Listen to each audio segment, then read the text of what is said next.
আসসালামু আলাইকুম ওয়া রাহমাতুল্লাহি ওয়া বারাকাতুহু।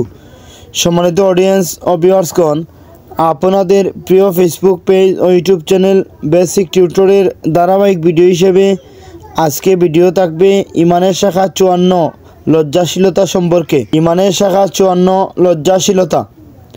সালিম ইবনে আবদুল্লাহ ইবনে উমর রাদিয়াল্লাহু আনহু থেকে বর্ণিত, রাসূলুল্লাহ সাল্লাল্লাহু আলাইহি ওয়াসাল্লাম দেখলেন এক ব্যক্তি তার ভাইকে লাজুক স্বভাবের জন্য তিরস্কার করছে। তিনি তাকে লক্ষ্য করে বললেন, দাউহু ফা ইন্নাল হায়াআ মিনাল ঈমান। তাকে ছেড়ে দাও, মনে রেখো লজ্জা ঈমানের অংশ। ইমরান ইবনে হুসাইন রাদিয়াল্লাহু আনহু থেকে বর্ণিত, আল্লাহ রাসূল সাল্লাল্লাহু আলাইহি ওয়াসাল্লাম বলেছেন, ইন্নাল হায়াআ লা তিয়া ইল্লা বিখাইরিন।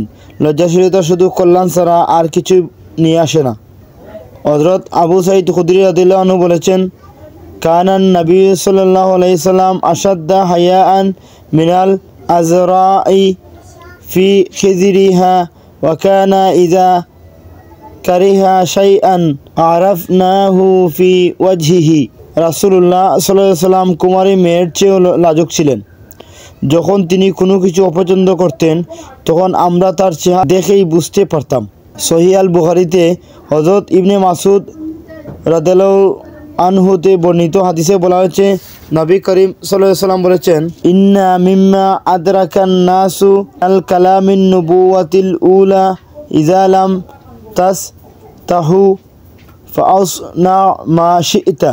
পূর্বের নবীগণ মানুষের শিষ্টাচার শেখানোর যেসব কথা বলতেন তার প্রথম কথাই ছিল, যদি তোমার লজ্জাই না থাকে তাহলে তুমি যা খুশি তাই করতে পারো। সম্মানিত অডিয়েন্স ও ভিউয়ার্সগণ, আজকের ভিডিও থেকে আমরা জানলাম হায়া ও লজ্জাশীলতা সম্পর্কে।